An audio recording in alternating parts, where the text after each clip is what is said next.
بسم اللہ الرحمن الرحیم۔ شروع اللہ کے نام سے جو بڑا مہربان نہایت رحم والا ہے۔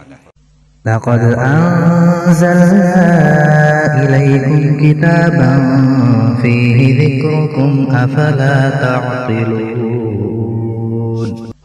بے شک ہم نے تمہاری طرف ایسی کتاب نازل فرمائی ہے جس میں تمہاری نصیحت کا سامان ہے، کیا تم عقل نہیں رکھتے؟ الصلاۃ والسلام علیک یا سیدی یا رسول اللہ وعلی آلک و صحابک یا حبیب اللہ۔ الصلاۃ والسلام علیک یا سیدی یا رسول اللہ وعلی آلک و صحابک یا نبی اللہ۔ الصلاۃ والسلام علیک یا سیدی یا رسول اللہ وعلی آلک و صحابک یا محمد رسول اللہ صلی اللہ علیہ وآلہ وسلم۔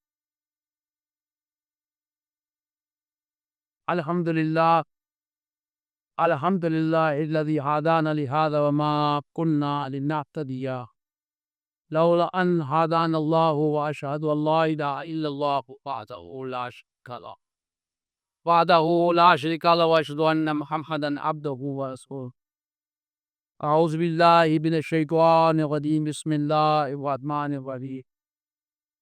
وَاعْلَمُوا أَنَّمَا أَمْوَالُكُمْ وَأَوْلَادُكُمْ فِتْنَةٌ وَأَنَّ اللَّهَ عِندَهُ أَجْرٌ عَظِيمٌ۔ دوستان محترم، السلام علیکم ورحمۃ اللہ وبرکاتہ۔ اللہ تبارک و تعالیٰ کی دی ہوئی توفیق سے سورۃ انفال کی 28 نمبر آیت یعنی تلاوت۔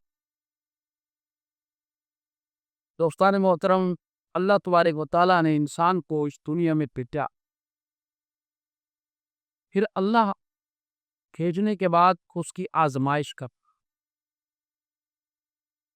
تاکہ یہ جانا جا سکے کہ انسان اللہ اور اس کے رسول صلی اللہ علیہ وسلم کا فرما بردار ہے کہ نہیں۔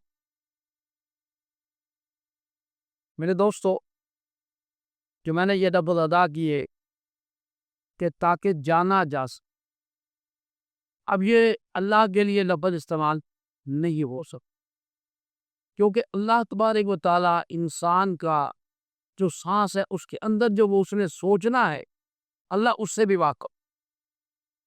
اللہ تبارک و تعالیٰ ہر ذی روح کہ اس سانس کے اندر جو سوچ رہا ہے یا اس نے سوچنا ہے، اللہ اس سے واقف ہے۔ لہذا یہ جو لفظ استعمال ہوا، یہ ہم لوگوں کو سمجھانے کے، ہم لوگوں کو دکھانے کے، ورنہ اللہ تبارک و تعالیٰ کسی کا محتاج نہیں، اس کو کسی کو پرکھنے کی ضرورت نہیں۔ لیکن چونکہ اللہ نے انسان کو بنایا ہے، وہ یہ چاہتا ہے کہ میں نے جو بندہ بنایا ہے وہ بندہ میری اطاعت کرتا ہے یا نہیں کرتا، میرے رسول کی اطاعت کرتا ہے یا نہیں کرتا۔ انسان نفس کا غلام تو نہیں، یہ یاد رکھے کہ اللہ پاک انسان کو اس کی طاقت سے زیادہ آزماتا نہیں، آزمائش کی بات آلے۔ میرے دوستو، اللہ تعالیٰ خود فرماتا ہے، فرمان باری تعالیٰ، لا یکلف اللہ نفسا الا وسعہا۔ اللہ کسی جان کو اس کی طاقت سے بڑھ کر تکلیف نہیں دیتا۔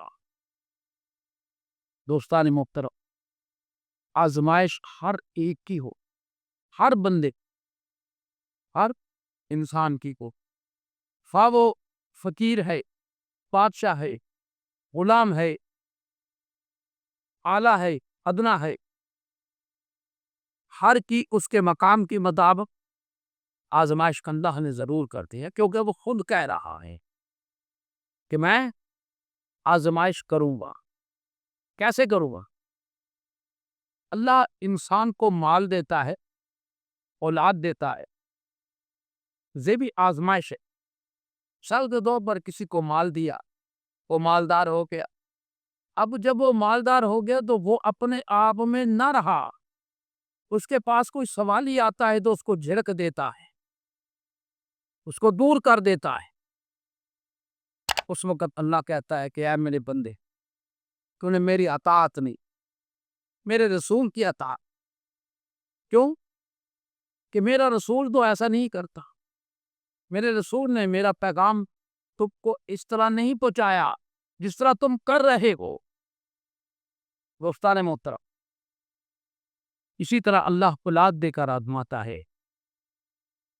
کسی کی اولاد کو چھین لیتا ہے، کسی کو دے دیتا ہے. کسی کو اولاد تو دیتا ہے لیکن اولاد آگے جا کر فرما بردار نہیں. اب وہ آزمائش میں مبتلا ہے انسان. لیکن جی یاد رہا، آزمائش جب آتی ہے تو صبر کے ساتھ ساتھ اللہ سے رحم کی اپیل کرو اور یہ کہو کہ اے اللہ، اپنے محبوب صلی اللہ علیہ وسلم کے صدقے ہمیں معاف فرما دے. ہم سے بھول ہو گئی، ہم بھول گئے، ہم تیرے کو بھول گئے. کیونکہ جب بندہ گناہ کرتا ہے وہ اللہ کو بھول جاتا ہے تو تب وہ گناہ کرتا ہے، ورنہ وہ گناہ نہیں کر سکتا. جب کوئی سوالی آیا اور اس نے اس کو دھتکار دیا، سمجھ لو کہ وہ اللہ کو اس وقت بھول گیا کہ اللہ نے مجھے پہلا کون سا حال تھا اور پھر اللہ نے مجھے مال دے دیا اور اب میرا کون سا حال ہے. میرے دوستان محترم، ہمیشہ یاد رکھو اللہ تبارک و تعالی ہر چیز پر قادر ہے. وہ دے بھی سکتا ہے، وہ لے بھی سکتا ہے. نہ وہ دیتے وقت دے لگاتا ہے، نہ وہ لیتے وقت دے. انسان کو اپنے آپ میں رہنا چاہیے. تو جو لوگ آزمائش کے وقت آپ نے اکثر دیکھا ہوگا کہتے یار ہمارے ساتھ ہی یہ سارا کچھ ہونا تھا. میرے دوستو، یہ جو اتنے سے الفاظ ہیں ذرا بہت ہیں. اب آپ قرآن کے منکر ہو رہے ہیں. کیوں؟ میں نہیں کہتا، قرآن کہتا ہے کہ اللہ تعالیٰ کسی کی طاقت سے بڑھ کر اس کو تکلیف نہیں دیتا. یعنی ابھی کہا لا یکلف اللہ نفسا الا وسعها. اللہ کسی جان کو اس کی طاقت سے بڑھ کر تکلیف ہی نہیں دیتا. تو جو لوگ یہ بات کہتے ہیں کہ کیا ہمارے ساتھ ہی ہونا ہے، خدا کی قسم دائرہ اسلام سے خارج ہو جاتے ہیں. وہ اللہ کے اس فرمان کو بھول جاتے ہیں کہ اللہ نے کیا فرمایا. میرے دوستو، چونکہ ہم ایمان رکھنے والے لوگ ہیں، ہمیں قرآن پر ایمان ہے. جب ہم یہ کہیں گے تو ہم قرآن کا انکار کر دیں گے. یہ اتنی سی بات اکثر لوگ کہتے ہیں لیکن ان کو یہ نہیں معلوم کہ ہم کیا کر رہے ہیں، ہم کون سا گناہ کر رہے ہیں. تو میرے دوستو، ہرگز ایسا نہیں کرنا چاہیے. مصیبت حد سے زیادہ بڑھ جائے، تکلیف حد سے زیادہ بڑھ جائے، غربت حد سے زیادہ بڑھ جائے، لیکن ہمیشہ یاد رکھو اور اللہ کو یاد کرتے ہو. اللہ فرماتے ہیں لا یکلف اللہ نفسا الا وسعها، کہ میں کسی کو بھی تکلیف اس کی جان سے بڑھ کر نہیں دیتا. جب وقت آ گیا تو آپ کو خود چاہیے اپنا محاسبہ کرنا، اپنے اعمال پر نظر رکھنا. جب رات ہوتی ہے سونے سے پہلے بیٹھ کر سوچو کہ سارا دن میں نے کیا دیا، میں نے پہلے والی زندگی میں کیا کیا، کون کون سے گناہ دیے. آپ کو اس کا جواب مل جائے گا. میرے دوستو، اللہ تبارک تعالیٰ نے انسان کے اندر جو بندہ رکھا ہے وہ آپ کو خود ہی جواب دے گا. اگر آپ سوچ میں پڑ گئے اور آپ کو یہ محسوس ہو گیا کہ میں نے گناہ کیے، پھر اللہ سے رجوع کرو، توبہ کرو. لیکن کچھ لوگ ایسے بھی ہوتے، ان کے سر سے جیسے پانی گزر جاتا ہے، ہوا گزر جاتی ہے، یہ ساری باتیں گزر جاتی ہیں، ان کو یاد ہی نہیں ہوتا کہ خدا بھی ہے، نہ وہ خدا کی طرف رجوع کرتے ہیں. یاد رکھے ہر انسان کی آزمائش ہونی ہے، کیونکہ اللہ پاک نے خود فرما کیا ام حسبتم ان تدخلوا الجنہ، کیا تم یہ گمان کرتے ہو کہ تم یوں ہی بلا آزمائش جنت میں داخل ہو جاؤ گے؟ تو آزمائش تو ہونی ہے میرے دوست، کیونکہ اللہ تعالیٰ خود پر مار رہا کہ جنت ایسے نہیں مل جانی، آزمائش ضروری ہے۔ میں نے جو سورۃ انفال کی تلاوت کی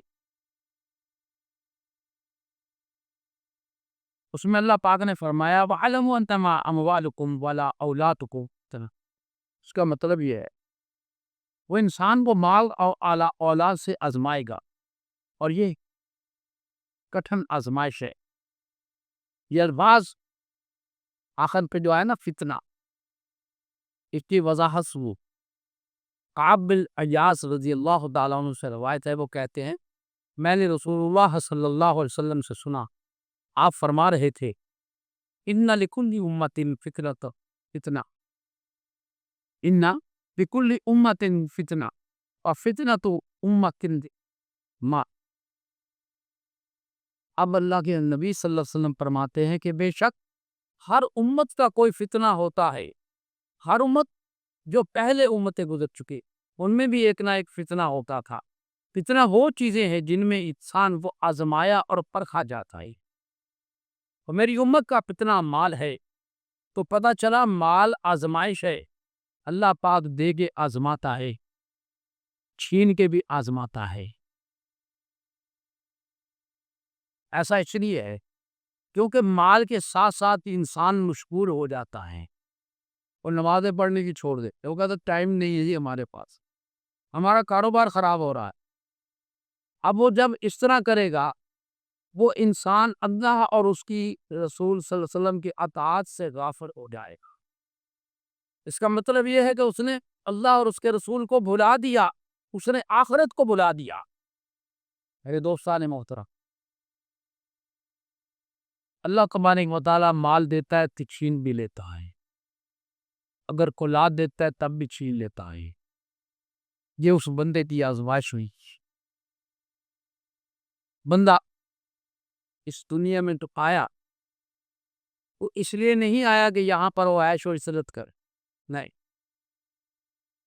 اللہ تعالیٰ کا جو حکم ہے، جو نبی صلی اللہ علیہ وسلم نے اللہ کا پیغام کچھ آیا ہے، اس پیغام پر عمل کرنا انسان کا فرض ہے۔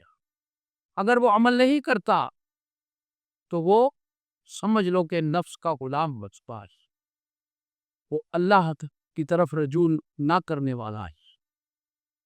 اب رہی بات چھیننے کی، میں اکثر لوگوں سے ایک بات کہتا ہوں، جیسے میں نے نوکری کر رہا، مخلوق کی نوکری کر رہا، اسی طرح ایک بندہ تھا اپنے پیر صاحب کی وہ خدمت کرتا تھا، 20 سال گزر گئے، آخری وقت آیا اس پیر صاحب کا، انہوں نے کہا بیٹا میرے قریب آ جاؤ، میرے گلے لگ جاؤ، سب کچھ دے دیا، کہا میرے بیٹے آپ نے مخلوق کی نوکری کرنی ہے، یہ سب کچھ آپ کو میں دے رہا ہوں، آپ نے نوکری کرنی۔ بزرگ پردہ فرما گئے۔ اب وہ گدی پر بیٹھ گیا، لوگ آ رہے ہیں، دم کرا رہے ہیں، کچھ کرا رہے ہیں، باتیں کر رہے ہیں، وہ تنگ آ گئے، ہر کسی کو جھڑکنے لگ گیا، بھی میں تمہارا نوکر ہوں لگا ہوا، میں نہیں کرتا کام۔ کافی دن گزر گئے، ایک دن ایک شخص آیا، بڑا لئیم شہیم لمبا چوڑا، اس نے کہا حضور مجھے دم کر دیجیے، انہوں نے کہا نہیں کرتا ہوں، میں تمہارا نوکر لگا ہوا ہوں۔ اس نے کہا ہاں آپ ہمارے نوکر، نہیں میں نوکر نہیں۔ انہوں نے کہا نوکر ہو، انہوں نے کہا نہیں نوکر، انہوں نے کہا نوکر ہو تم، نہیں نوکر ہو، انہوں نے کہا اچھا نہیں ہو، آنکھوں میں آنکھیں ڈالی چلا گیا، تھوڑی دور گیا وہ بندہ شور مچانے لگ گیا، یار سارا کچھ لے کے جا رہے ہو۔ انہوں نے کہا سنو میں انسان نہیں ہوں فرشتہ، مجھے رب نے بھیجا ہے، اس کے پاس تمہارے جیسے کئی نوکر ہیں، چلو اپنا کام کرو، اگر تم نے یہ نوکری نہیں کی اب تم نوکر نہیں بن سکتے۔ یہ ہے آزمائش، اس طرح چھین بھی لیتا ہے، بات کرنے کا مقصد میں تو دیتا بھی ہے، دے بھی دیتا۔